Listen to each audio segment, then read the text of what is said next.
ॐ नमः सिद्धेभ्यः।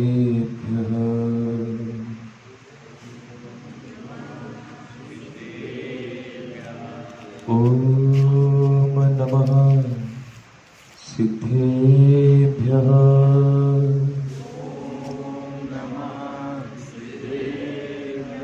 ॐ नमः सिद्धेभ्यः।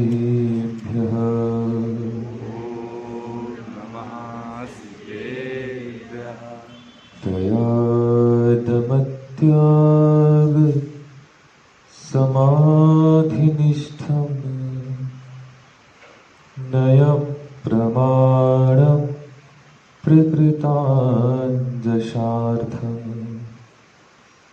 अदृश्यमन्ये रखिले प्रवादे जिन त्वदीयम् मतमद्वितीयम् जिन त्वदीयम् मतमद्वितीयम् पंक नहीं पंकज बनो मुक्ता बनो नसी दीप बनो जलता रहो गुरुपद पद्म समीप। पंच परमिष्ठी भगवान की, कुंडलपुर के बड़े बाबा की, पटनागंज की अतिशयकारी श्री बड़े बाबा की, देवादिदेव मूल नायक 1008 श्री पार्श्वनाथ भगवान की, देवादिदेव मूल नायक 1008 श्री महावीर भगवान की, आचार्य गुरुवर श्री विद्यासागर जी महामुनिराज की, 3,9 करोड़ महामुनिराजों की, अहिंसा परमो धर्म की,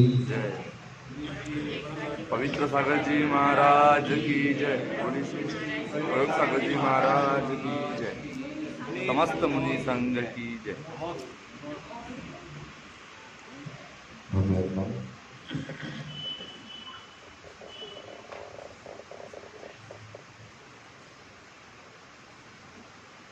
प्रसंग में हमने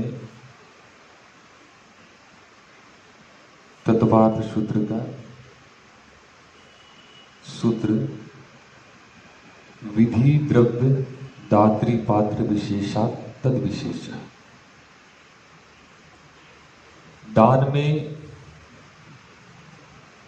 विशेषता इन 4 बातों से आती है।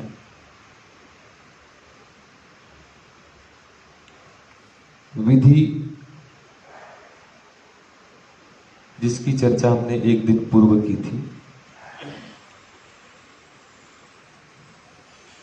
विधि के अंतर्गत और भी ऐसी बहुत सी बातें हैं कि जिन पर हमारा ध्यान होना बहुत आवश्यक है। इसलिए भी आवश्यक है चूंकि गृहस्थ इन सारी शुभ की जो क्रियाएं हैं वो पुण्य के उपार्जन के लिए करता है, क्योंकि गृहस्थ शुद्धोपयोग की भावना तो भा ही नहीं सकता। आरंभ और परिग्रह में बिल्कुल आकंठ डूबे हुए हैं। अब जो भी हमने पाप उपार्जित किया उसको धोने के लिए, मिटाने के लिए कौन सा पुरुषार्थ करें। तो ये सारे साधन आचार्य भगवंतों ने हमें दिए हैं। अध्यात्म ग्रंथों में देखें तो जहां उपयोग की चर्चा होती है तो अशुभोपयोग और शुभोपयोग,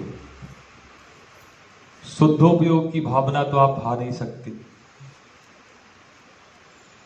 श्रवण भी होते हैं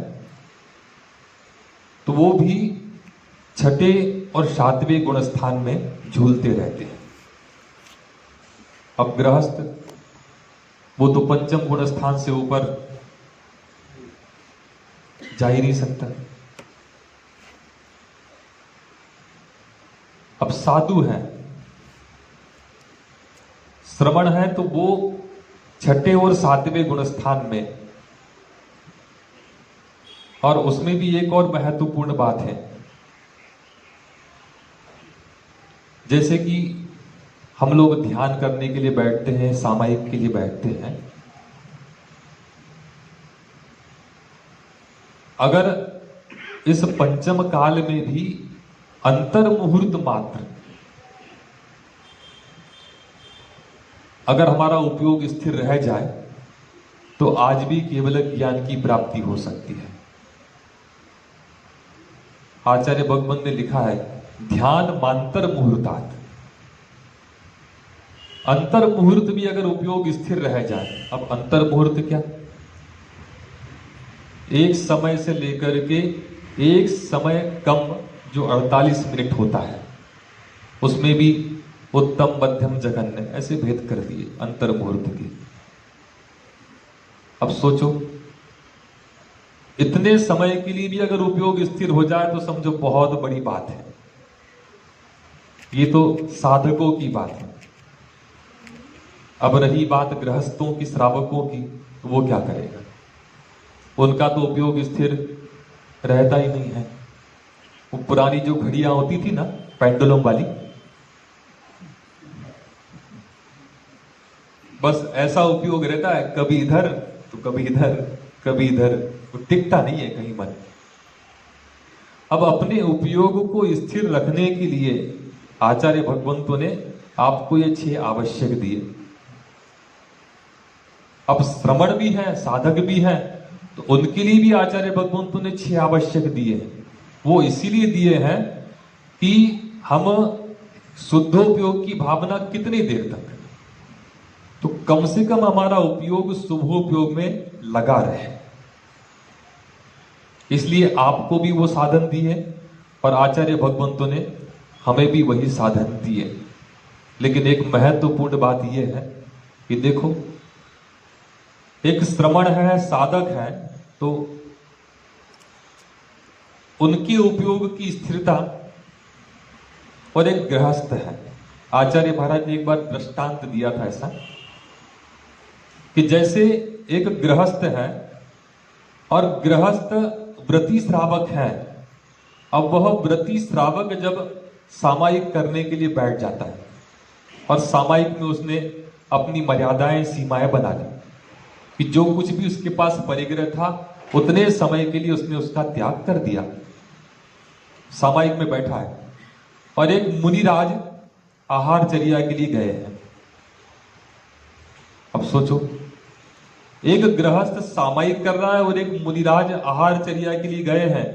तो आचार्य श्री ने कहा था कि वो कुछ भी कर ले, गृहस्थ सामायिक में बैठा भी है, लेकिन उसका गुणस्थान पंचम से ऊपर जाने वाला नहीं है। और मुनिराज आहार कर रहे हैं, प्रमाद अवस्था है, लेकिन हो सकता है कि उनका आहार करते हुए भी सप्तम गुणस्थान बन जाए।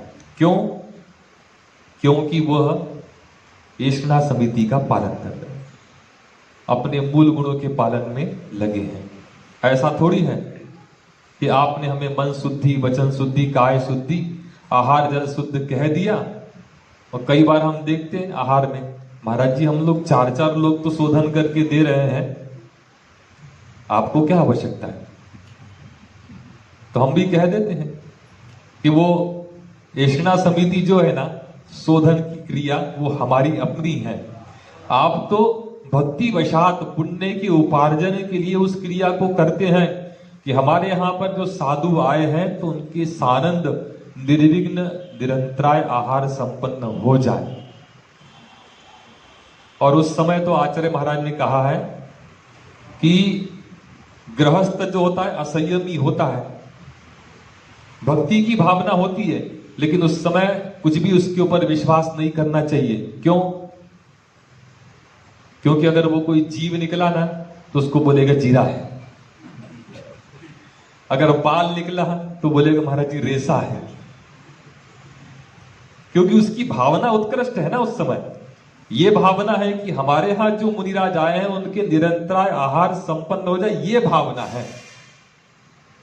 लेकिन आप कह दो कि महाराज जी हम तो 10 लोग खड़े हैं सामने और जो दे रहे हैं इतना सुबह से इतनी विशुद्धि के साथ हमने बनाया है और उसके बाद पूर्ण शोधन करके आपको दे रहे हैं,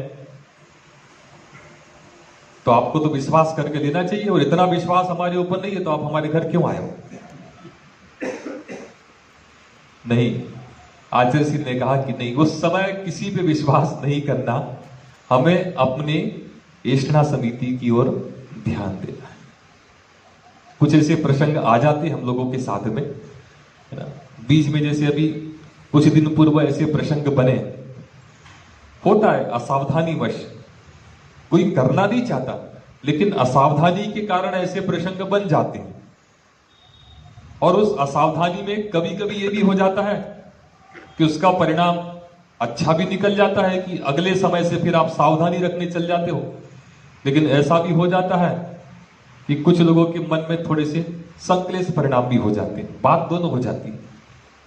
अब जैसे एक प्रसंग बना था, एक दादी जी के हाथ से कटोरी गिर गई थी, ठीक उसके एक दिन के अंतराल के बाद फिर एक प्रसंग बन गया। हम नीचे ही आहार कर रहे थे और प्रसंग ऐसा निर्मित हो गया कि एक बिटिया को बहुत तेजी के साथ चक्कर आए और वो सीधे हमारे ऊपर गिरी और हम भी पाटे से नीचे उतर गए। अब बाद में महाराज जी आपने अंतराय क्यों किया? अरे भैया, हमारे यहां तो आचार्य भगवंतों ने 32 मूल अंतरायों में भाजन संपाद भी लिखा है। भाजन संपाद मतलब अगर बर्तन भी गिर गया तो, अब उसमें भी हम लोग क्या करते हैं कि जिस बर्तन में सामग्री है वह बर्तन गिरा तो ठीक है, अंतराय कर देते हैं। लेकिन आचार्य भगवंत ने तो कहीं ऐसा लिखा नहीं, उन्होंने मात्र इतना लिखा है भाजन संपाद, मतलब बर्तन भी गिर जाए, आपके हाथ से चम्मच भी गिर गई खाली, अंतराय। करते नहीं वो बात अलग है। लेकिन हमने कहा भैया, बोले महाराज जी वो बिटिया, कुछ लोगों ने हमसे कहा कि महाराज जी वो पहली बार आहार देने आई है, तो हम मैंने भी सोचा कि ठीक है, अब पहली बार आहार देने आई। बोले महाराज जी, तो मैंने कहा कि भैया हमारे यहाँ तो भाजन संपाद का अंतराय लिखा है, यहाँ तो जिसके हाथ में भाजन था वही गिर गया तो अंतराय तो करेंगे। अब मन में कुछ भी आ जाए, वहां पर इतना एडजस्टमेंट हम नहीं करते, फिर भी कर लेते हैं, ये बात अलग है, परिस्थिति बस। लेकिन नहीं, इसलिए विधि जो है ना, उसको जैसी आगम के अनुसार व्यवस्था बनाई गई है उस विधि के अनुसार ही हमको चलना चाहिए। जो बात मैंने पड़गहन की कही थी ना, तो पड़गहन से लेकर के हम जब चौके में मुनिराज को प्रवेश कराते हैं ना, कुछ मैंने बहुत छोटी छोटी बातें आपके सामने रखी थी। वो इसलिए भी रखी कि हमको उस समय विवेक नहीं रहता, और ऐसा नहीं कि यहां पर, और भी जगह पर, जैसे अभी हम अंजनगांव सुरजी में थे ना, तो हमने भी वहां श्रावकों को समझाया था कि भैया कम से कम शुद्धि तो बना करके रखो। वो इसलिए भी महत्वपूर्ण है कि जैसे कि जो भोजन आप बनाते हो, तो उस भोजन बनाने की प्रक्रिया में सबसे महत्वपूर्ण द्रव्य क्या है बताओ मुझे? जल। उसके बिना तो आपका भोजन बनता नहीं ना, कि बन जाता है? नहीं, ऐसी कोई व्यवस्था आ गई हो तो मैं बता दूं कि वर्धा वाले बोले महाराज जी हम लोग जल नहीं बुलाते हैं, हम तो ऑक्सीजन और हाइड्रोजन ऐसी कोई व्यवस्था है क्या? नहीं। जल की शुद्धि सबसे महत्वपूर्ण है, अपेक्षित है। हम जब गृहस्थ जीवन में थे तो देखते थे कि जब भी नगर में साधु आते थे और घर में साधु के निमित्त से, आहार दान के निमित्त से चौका लगता था ना, तो हमारे पिताजी हैं या माँ है, जो भी है, वो शुद्ध वस्त्र पहन करके कुएं पर पानी लेने के लिए जाते थे। अब तो सब चला गया। होता है ऐसा? नहीं होता, बहुत कम होता है। शुद्ध वस्त्र पहन करके जाते थे, दूध लेने भी जाते थे तो शुद्ध वस्त्र पहन करके है ना, सूखा बर्तन लेकर के और फिर वो दूध लेने के लिए जाते थे। तो ये शुद्धि तो अपेक्षित है, लेकिन कितनी होती है, कैसी होती है, कब होती है, ये तो अब सब भगवान ही जाने, क्योंकि भगवान भी भगवान भरोसे ही हो गए हैं। तब साधुओं की तो छोड़ दो, लेकिन ये आवश्यक वस्तुएं हैं। जिस समय आप इस विधि को करते हैं ना, तो भक्ति के साथ साथ विवेक तो होना चाहिए। भक्ति तो हमारी बहुत रहती है, लेकिन उस समय विवेक पता नहीं कहां चला जाता है। लेकिन आचार्य महाराज कहते हैं कि विवेक के साथ जो भक्ति की जाती है ना, वह भक्ति जो है हमारे लिए पुण्य उपार्जन का साधन बनती है। लेकिन उस समय स्वयंभू स्तोत्र में एक जगह आता है, अति भक्ति संप्रयुक्त, भगवान मैं अति भक्ति में आपकी वंदना कर रहा हूं। उस समय आप भक्ति वसात होता है और अधिकांश ऐसा हो जाता है, लेकिन फिर भी इतना विवेक तो हमको रख करके अवश्य चलना चाहिए। इसलिए वहां पर जब साधु आपके घर में पहुंच जाते हैं, तो भक्ति के साथ साथ पूर्ण विवेक भी रखें। और कई बार ऐसे प्रसंग हम लोगों ने देखे हैं और हम लोगों के साथ प्रसंग बने भी हैं। और इसलिए हमने अभी कुछ बच्चों से कहा था जो आहारचर्या में जाते हैं ना, हमने उनसे कहा कि भैया तुम्हारी भक्ति है, भावना है, लेकिन शरीर तो शरीर होता है ना, इसलिए कुछ भी कुछ घर से हमको कहना नहीं चाहिए। लेकिन फिर भी हम उनसे कह देते कि भैया कम से कम इतना करो कि घर से थोड़ा बहुत कुछ भी, ताकि 1 घंटे तक, हमने कहा हमारी छोड़ दो, लेकिन 1 घंटे तक खड़े होकर के आहार आपको देना है। आपकी भावना है, भक्ति है, सब कुछ है, लेकिन बीच में कहीं ऐसे प्रसंग बन गए तो, और हमारे साथ तो ऐसे 2-3 बार प्रसंग बन गए। सुनाई दूं वो प्रसंग। एक बार डिंडोरी, सबसे पहला प्रवास था संघ से निकलने के बाद। डिंडोरी से बिहार करके हम लोग रास्ते में, जून का महीना था, चातुर्मास के लिए पिंडरी जा रहे थे। उस समय की बात है, हमारे साथ एक बहुत भाई जुड़ा था, अभिषेक जैन डिंडोरी, उसका छोटा भाई, बिल्कुल ऐसा दुबला पतला था। तो वहां के डॉक्टर साहब सुनील जैन ने उससे कहा कि बेटा तुम बिहार करके महाराज जी के साथ आए हो, तो इतना करो कि थोड़ा सा कुछ खा पी लो। फिर नहीं, हम तो महाराज जी को आहार देंगे, उसी के बाद आहार करेंगे। अब बिहार में व्यवस्था तो ऐसी होती है, एक स्कूल का हॉल था, चौका लगा था, दोनों महाराज जी के आहार हो रहे थे। बस आहार की शुरुआत ही थी और वो भाई साहब को चक्कर आए और वो सीधे हमारे ऊपर गिरा, हम बाजू वाले के ऊपर।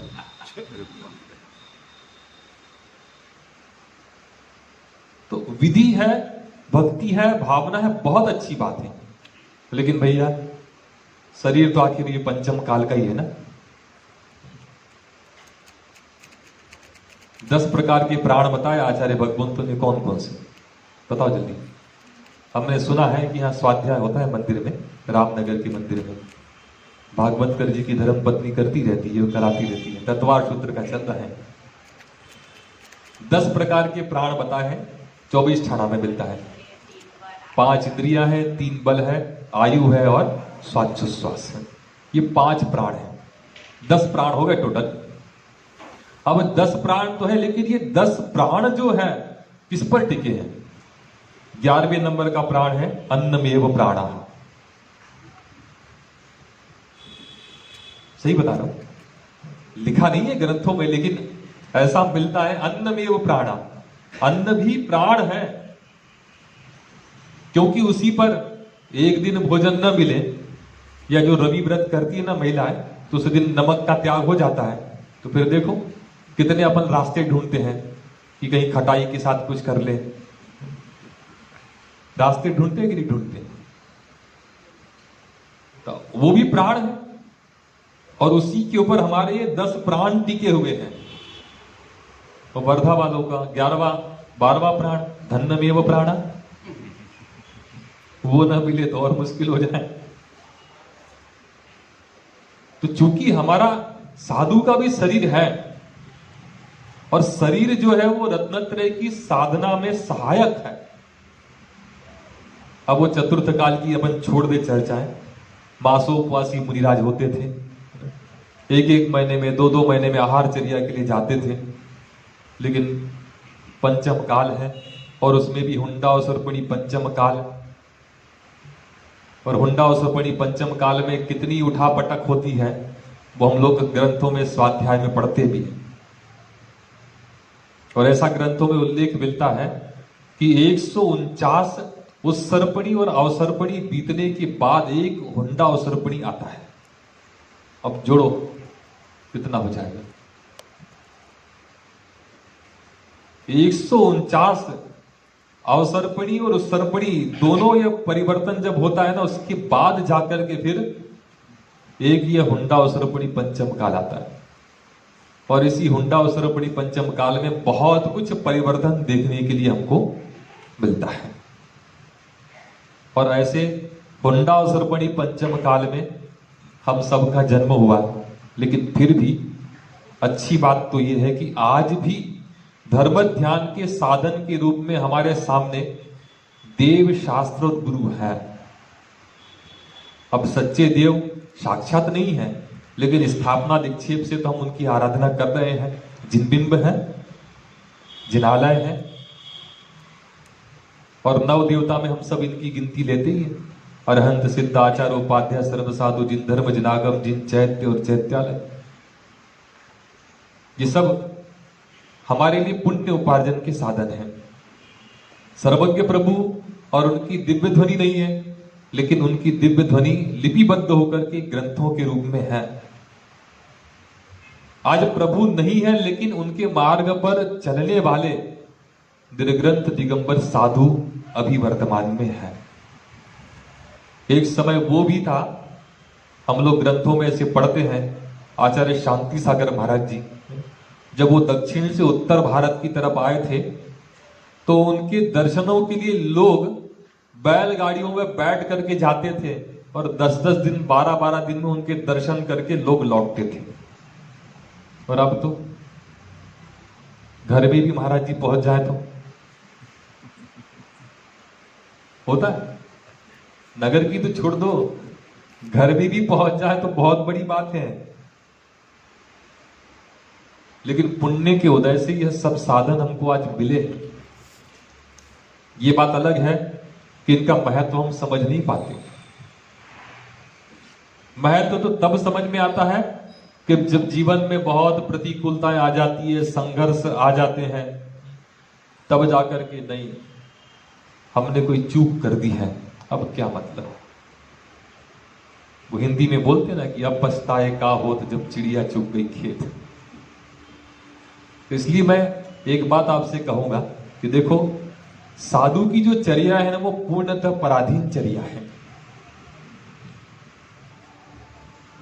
और उनकी जो चर्या है, उनकी चर्या में अपन सहभागी बने, सहयोग करें। और जो सहयोग कर रहे हैं ना, तो अपन उनका उत्साह बढ़ाएं। क्योंकि परसों भी मैंने आपसे एक बात कही थी ना भैया, भय तो सबको है। 7 प्रकार के भय होते हैं, पढ़े होंगे ग्रंथों में आप लोगों ने। उसमें एक भय होता है मृत्यु भय। इस संसारी प्राणी को और किसी से ज्यादा डर नहीं लगता। सबसे ज्यादा डर अगर इसको है तो मौत का भय है, कोरोना का भय नहीं है। कोरोना के कारण अगर मान लो हम चले गए तो उसका डर है, मतलब मृत्यु का भय है। प्रत्येक व्यक्ति को है। जो सहयोग कर रहे हैं उनको भी भय है, तो जो नहीं कर रहे हैं उनको ज्यादा है। जब तो नहीं वो सहयोग कर पा रहे ना। इसलिए साधु की जो चर्या होती ना, उस चर्या में अपने को सहभागी बनना चाहिए। क्योंकि गृहस्थ पर ही साधु का पूरा जीवन टिका हुआ है।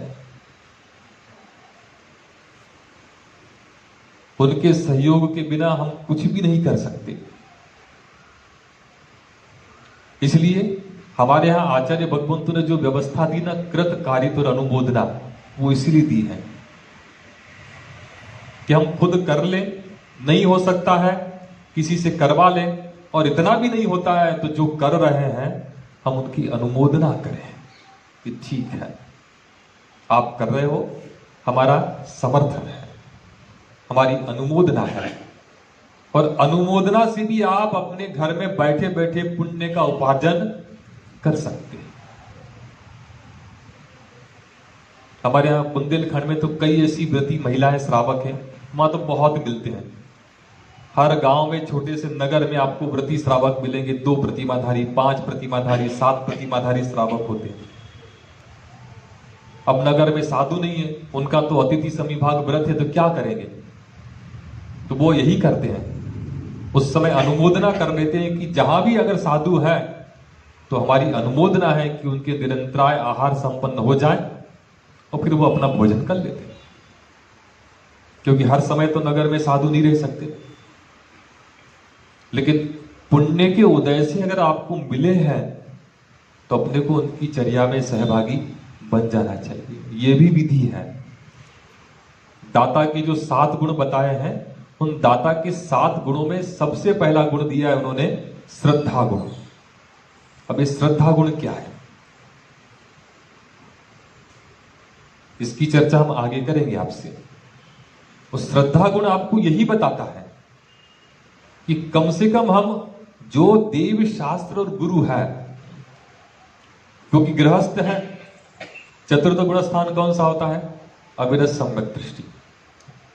सम्यक दृष्टि तो है वो, लेकिन अभी उसने व्रतों को अंगीकार नहीं किया है।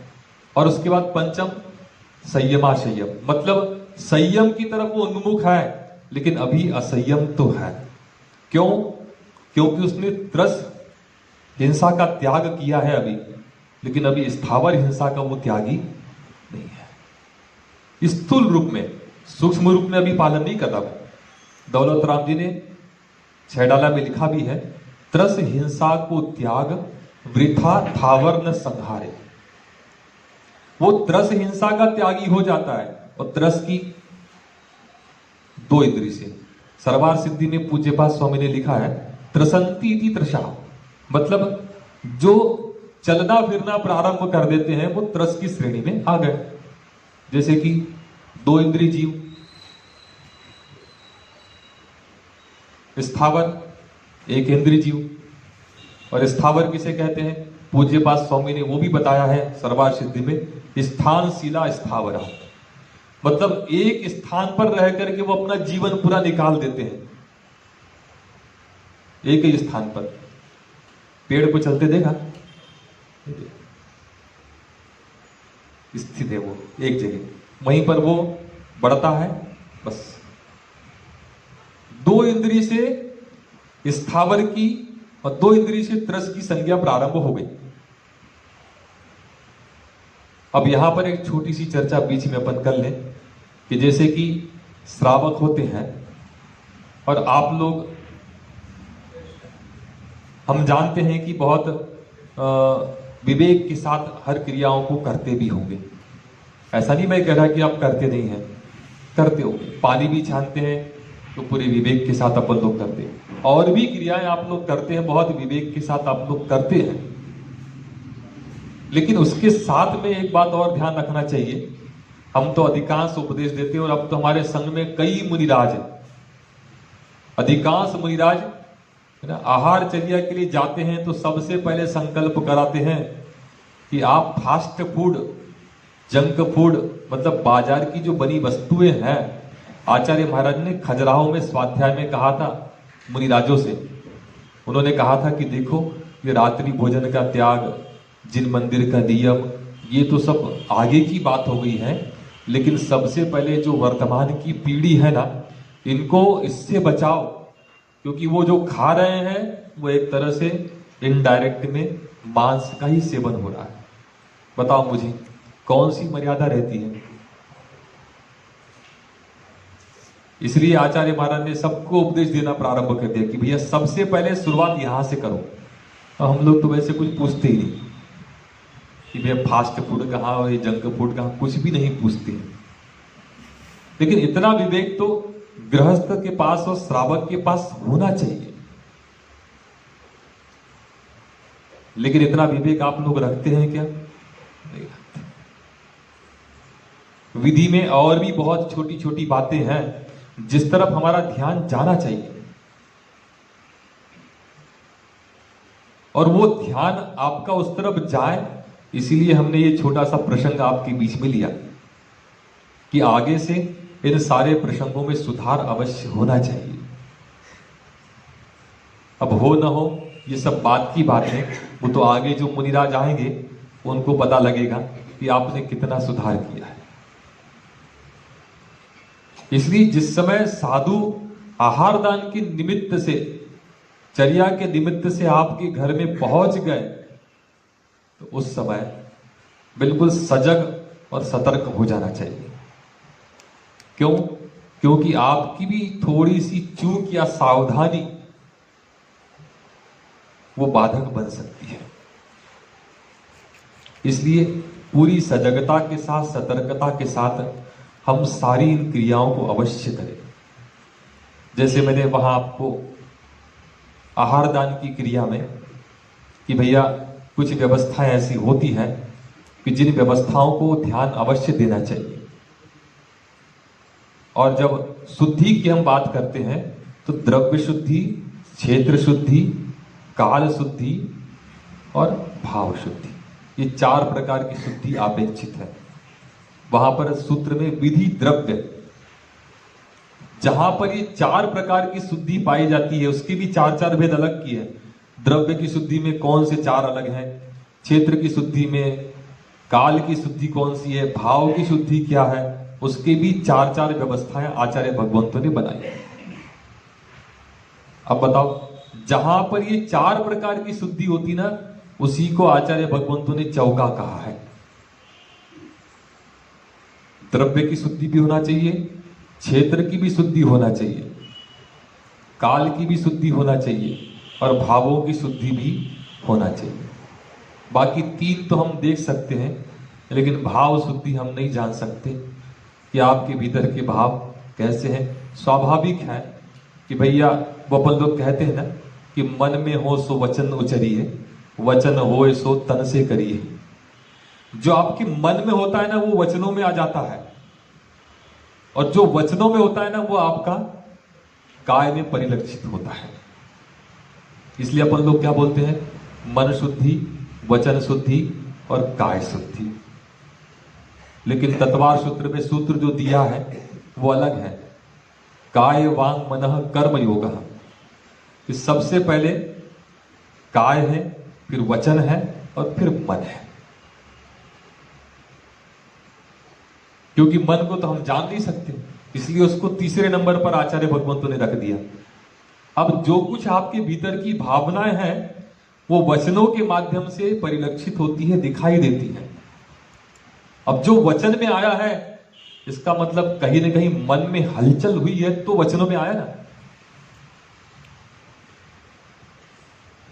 तो इसलिए मन, वचन और काय की शुद्धि जो आप कहते हैं ना, जो बात मैंने आपसे कही कि द्रव्य शुद्धि, क्षेत्र शुद्धि, काल शुद्धि और भाव शुद्धि, द्रव्य की शुद्धि भी बहुत अपेक्षित है।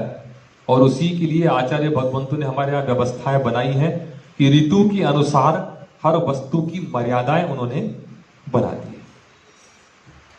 अब उसकी विस्तृत चर्चा आगे करूंगा। क्षेत्र शुद्धि, चूंकि साधु आपके चौके में पहुंच जाते हैं, अब जितने क्षेत्र में आपने आहार दान के निमित्त से चौका लगाया, उतना क्षेत्र पूरी शुद्धि के साथ होना चाहिए। काल शुद्धि, अब काल शुद्धि आप सभी को ज्ञात है, सूर्योदय के 2 घड़ी पश्चात और सूर्यास्त के 2 घड़ी पहले। मतलब घड़ी कितने की होती है, वो सामने लगी 200 रुपए की, 24 मिनट की है ना, 24 और 24 48, मतलब 48 मिनट सूर्योदय के पश्चात और सूर्यास्त के 48 मिनट पहले। तो ये हमारा बीच का जो सामायिक इत्यादि का काल छोड़ करके बस वो तो एक व्यवस्था बन गई है कि भैया अब 9:30 बज गए, 9:45 बज गए तो शुद्धि का पानी कमंडल में आ जाता है, महाराज जी चर्या के लिए चले। और अगर मान लो किसी दिन महाराज जी बैठ गए कि 10 बजे तक नहीं उठे, तो वर्धा वाले तो सोच लेंगे कि आज महाराज जी का उपवास है। अब बाय द वे अगर मान लो महाराज जी दूसरी बेला में निकल गए सामायिक के पश्चात 1:30 बजे, तो फिर क्या होगा? महाराज जी जो होगा वो आपका होगा, उपवास करोगे और क्या करोगे? ये व्यवस्था है, वो तो एक सुविधा के तौर पर अपन ने बना लिया है कि चलो भैया साधु की चर्या इतने समय के लिए है, एक व्यवस्था बन गई है। तो ये भी काल है, मतलब वही काल है, और उसमें भी और बहुत सारी व्यवस्थाएं ऐसी दी गई हैं कि जिन व्यवस्थाओं के अनुसार उन व्यवस्थाओं में थोड़ा बहुत परिवर्तन हो सकता है। हम एक बार प्रसंग सुना दें। कटंगी में थे हम लोग और शीतकाल का समय था, और शीतकाल के समय में ऐसे काले बादल हो गए कि हम जिसके यहाँ आहार करने गए थे चौके में, बिल्कुल ये रोड है और वहीं पर उन्होंने अपना चौका लगाया था, और इतने काले बादल, घने काले बादल हो गए कि हमें अपनी अंजुली में नहीं दिखाई दे रहा था। तब वो काल तो भैया चर्या का नहीं है, आखिर में हमें उनोदर करके बैठना पड़ा। तो काल की भी बहुत सारी विस्तृत व्याख्या हम लोग कर सकते हैं। बस इतना ही है कि ये जो प्रसंग लिया है, इस प्रसंग के अंतर्गत हम लोग पूर्ण विवेक के साथ, सजगता के साथ, सतर्कता के साथ इन सारी क्रियाओं को करें, और वर्तमान की जो परिस्थितियां है ना, उन परिस्थितियों को देखते हुए, आपके बिना तो भैया साधु एक कदम भी नहीं चल पाएगा, ये आप भी जानते हो और आपसे ज्यादा हम जानते हैं, क्योंकि हमको चलना है, अपनी चर्या को करना है। इसलिए सहयोगी बन करके अपन लोग उन सारी क्रियाओं को संपन्न कराएं, क्योंकि आगे कैसी परिस्थितियां बनती है हम अभी कुछ नहीं कह सकते। लेकिन हाँ, ये परिस्थितियां प्रत्येक स्थान पर एक जैसी ही है। प्रारंभ में तो हर जगह, लेकिन अब हमको सूचना मिलती रहती कि महाराज जी अब तो वहां पर भी रोक लगा दी गई है, वहां भी रोक लगा दी गई है, वहां भी रोक लगा दी गई है, धीरे धीरे धीरे सब जगह। क्योंकि साधु की चर्या श्रावक के बिना संपन्न नहीं हो सकती, तो महत्वपूर्ण तो है। इसलिए पूज्य मुनिवर सुधा सागर महाराज जी बार बार एक ही बात कह रहे हैं कि भैया धर्म ध्यान के साधन के रूप में, मतलब जीवंत साधन के रूप में आपके सामने मात्र साधु ही है और कोई नहीं है। क्योंकि भगवान मौन है, जिनवाड़ी भी मौन है, बोल रहे हैं तो मात्र गुरु महाराज बोल रहे हैं। अब गुरु महाराज बोल भी रहे हैं तो उनकी कौन कितनी सुनता है वो हम भी जानते हैं, और हमसे ज्यादा आप जानते हो कि आप हमारी कितनी सुनते हो। लेकिन महत्वपूर्ण है ये प्रसंग। इन सारे प्रसंगों में हम लोग ध्यान दें और सहयोगी बन करके, भैया चातुर्मास बहुत लंबा है, इस बार 4.5 महीने का चातुर्मास है। तुम्हारे पुण्य के उदय से कह लो या फिर और किसी के उदय से कह लो, कितना लंबा प्रवास आपको मिल रहा है। आचार्य महाराज की कृपा आप लोगों के ऊपर हो गई है, तो उसका जितने भी लोग हैं, और ये तो बिल्कुल निश्चित है कि भैया साधुओं के सानिध्य को प्राप्त करने की भावना भी उन्हीं की बनती है कि जिनका पुण्य होता है। और नहीं तो भैया घर के सामने से भी महाराज जी निकल जाए तो नमोस्तु करने के भाव नहीं बनते, जबकि जैन कुल में जन्म ले लिया पर है कि नहीं, ऐसा होता ही है। तो आपके यहां तक आने के भाव बन रहे हैं तो समझो कि अपने पल्ले में भी बहुत पुण्य है। और जिसने अपनी दृष्टि में पुण्य और पाप को रख लिया, आचार्य महाराज ने मूक माटी में एक बहुत अच्छी बात लिखी है कि पाप से भीती हुए बिना प्रभु से प्रीति नहीं हो सकती। जब तक पाप से नहीं डरोगे ना, तब तक आप प्रभु और गुरु के प्रति प्रीति या प्रेम नहीं रख पाओगे। और जो प्रभु के प्रति प्रीति नहीं रख सकता, उसको कभी आत्मा की प्रतीति भी नहीं हो सकती। इसलिए थोड़ा सा पाप से डरो। और हम तो एक बात और कहते हैं, मांडोगड़े जी, जब कभी भी हम वो थॉट्स, विचार लिख के डालते हैं ना, उसमें एक विचार हम डालते रहते हैं कि पाप से डरो, और जो पाप से नहीं डरता है ना, उससे भी डरो। सही बोला ना? पाप से डरो जो पाप से नहीं डरता उससे भी डरो। सही बोल रहे पांडे जी। रोड़े जी पीछे चले गए। ये बहुत महत्वपूर्ण बातें हैं, क्योंकि प्रभाव तो पड़ता है। जिसके साथ आप उठोगे बैठोगे उसके विचारों का प्रभाव आपके मानस पर पड़ता है। इसलिए संक्षेप में इतना ही कहूंगा भैया, समझदार को इशारा काफी होता है। पाप से डरो, और जो पाप से नहीं डरता है उससे भी डरो, दूर रहो। आज इतना ही कि हम लोग पूर्ण सजगता और सतर्कता और सावधानी बरत करके जो नगर में आपके यहाँ साधु हैं उनकी चर्या में सहभागी बने। बस इतना ही मेरा आपसे निवेदन है। बोलिए आचार्य गुरुवर विद्यासागर जी महामुनि राज की जय।